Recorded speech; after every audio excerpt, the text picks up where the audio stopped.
Satellite imagery shows the Ayatollah's compound was destroyed as part of a huge joint US-Israeli operation against Iran today.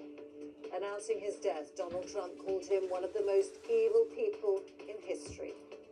With the region at an extremely dangerous juncture, the question now is who will succeed him and how the Iranian people and the wider Middle East will respond. He died in Operation Epic Fury, which the US president admitted was about regime change as well as obliterating Iran's military capability. We are going to destroy their missiles and raise their missile industry to the ground. To the great proud people of Iran, I say tonight that the hour of your freedom is at hand. Throughout the day, Tehran launched retaliatory strikes with attacks on at least 6 countries. While here, the Prime Minister has spoken to President Trump and says British forces are on defensive alert. Our forces are active and British planes are in the sky today.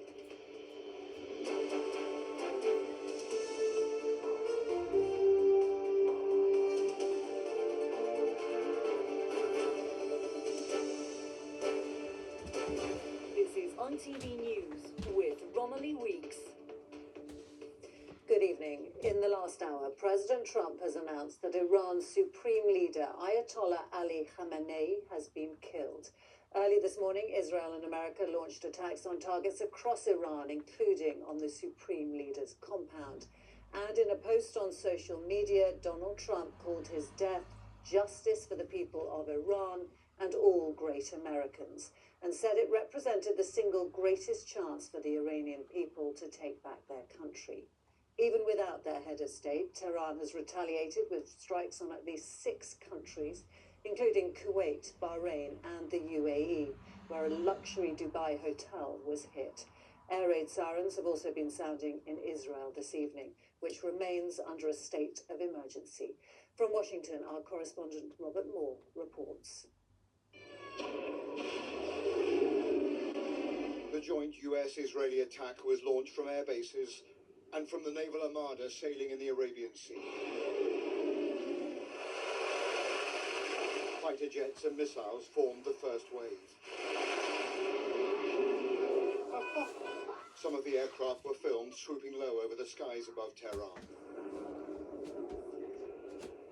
The objective of the opening strike was nothing less than the assassination of the supreme leader and his inner circle. Ayatollah Ali Khamenei is reported to have been preparing for this eventuality and to have formed a succession plan. Satellite imagery shows his compound was leveled in the opening strike. And tonight Trump posted in the starkest possible terms, Khamenei, one of the most evil people in history, is dead. This is not only justice for the people of Iran, but for all great Americans.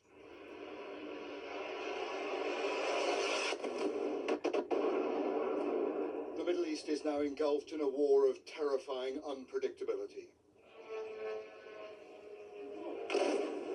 The Iranian response has been a series of drone strikes across the Gulf region.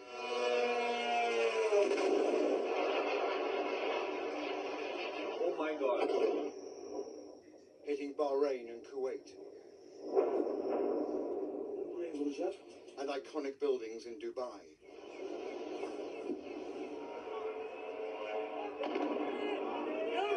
In Bahrain, a majority Shiite country, residents cheered the Iranian counterstrike,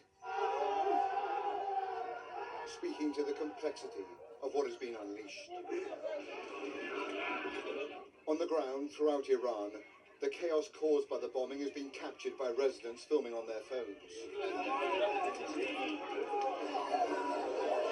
There is evidence of many civilian casualties.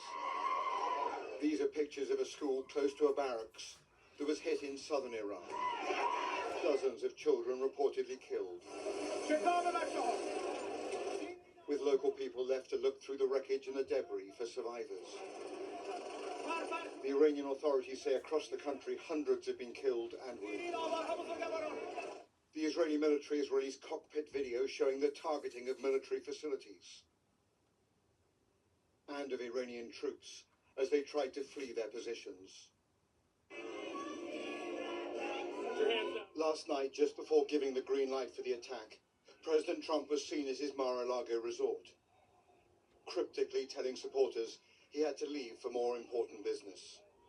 We gotta go work. I gotta go to work. A short time later, after meeting his top advisors, the commander-in-chief made clear that what America had started, the Iranian people would have to finish. For many years you have asked for America's help, but you never got it. No president was willing to do what I am willing to do tonight. Now you have a president who is giving you what you want. So let's see how you respond. America is backing you with overwhelming strength and devastating force. Now is the time to seize control of your destiny and to unleash the prosperous and glorious future that is close within your reach. This is the moment for action. Do not let it pass. That call for an Iranian uprising is an extraordinary request and a huge gamble, asking ordinary, unarmed people to take the place of US ground troops.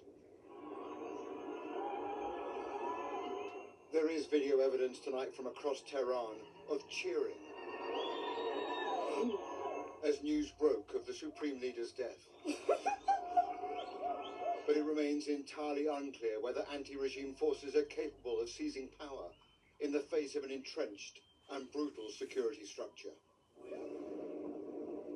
What lies ahead cannot be known. A wave of ballistic missiles have been fired from northern Iran towards Israel.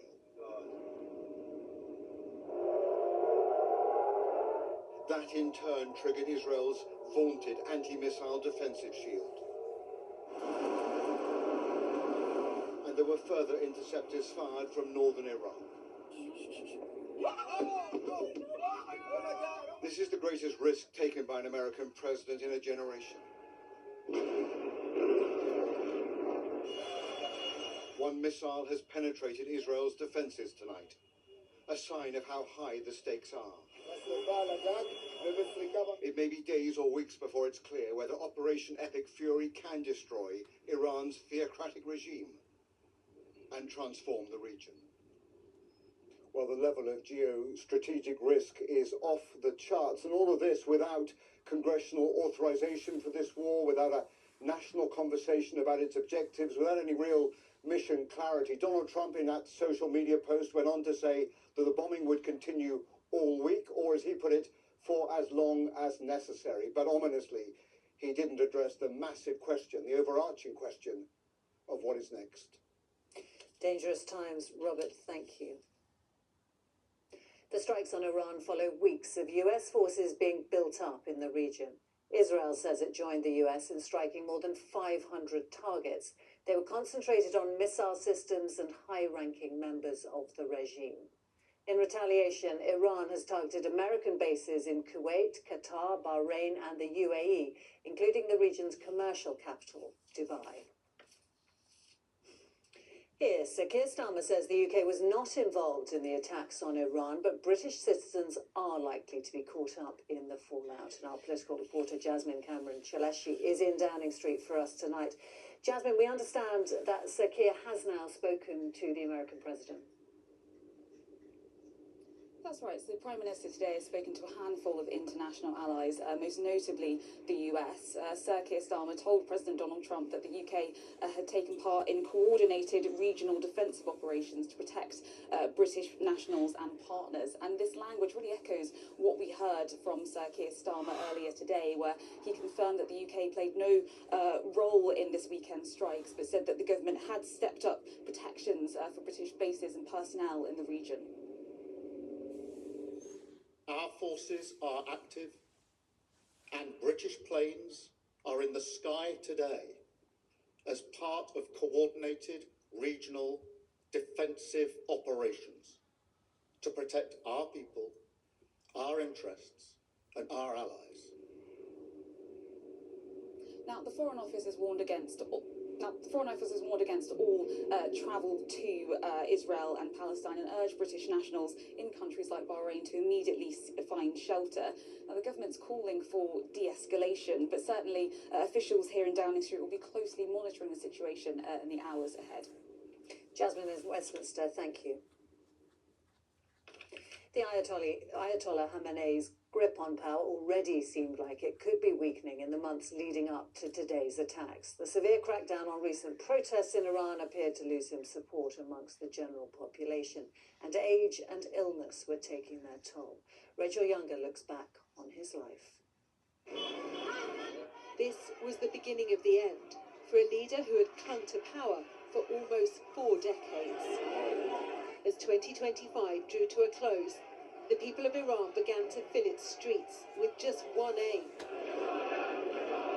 chanting for Ayatollah Ali Khamenei to go. What followed was unthinkable. Streets becoming outdoor morgues as his forces fired on their fellow citizens. Khamenei appearing on state television, acknowledging that thousands had been killed, but blaming foreign influence.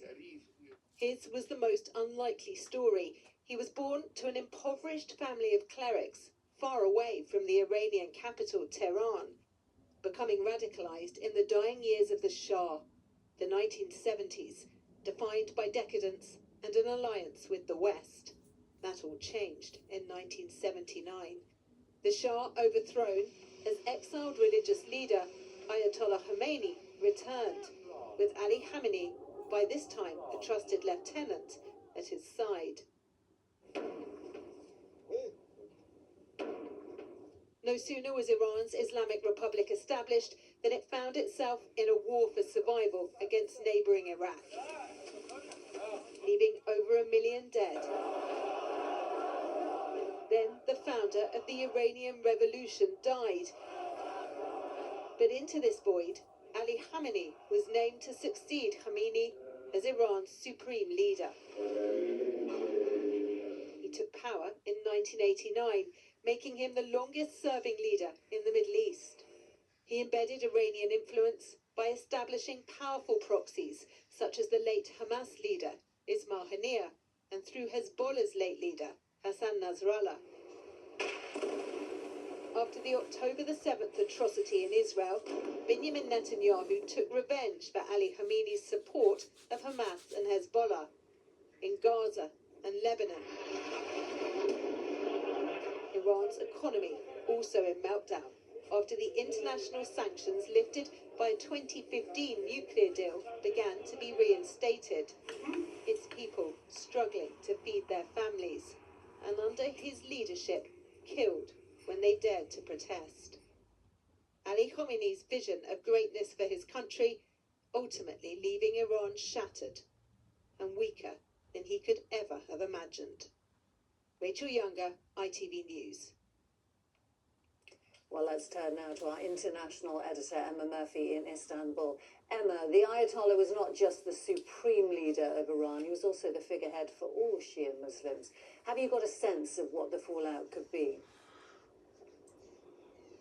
Well, obviously it is a hugely significant moment that the man who spent his life calling for death for America and death to Israel has actually lost his life as a result of their actions. And this does raise a huge issue about the long-term governance of Iran, but I think there's one thing to kill the leader of a regime. It's entirely a different matter to try and topple that regime, and I think the apparatus of state is still very much in place this evening. We've seen that they've been able to carry on firing, and so that would be an indication that Iran is weakened, but it has not been taken down. In terms of people power, well, I think it will be a very, very big stretch for those who went out onto the streets to protest to go out again with success. Donald Trump has encouraged them to, but we all know that it is very different to plan an overthrow in an office in Washington or indeed in Tel Aviv and actually make it work on the streets without boots on the ground. Emma in Istanbul, thank you. And that is all from us for tonight. You can always get the latest on ITVX and ITV.com/news. Good night.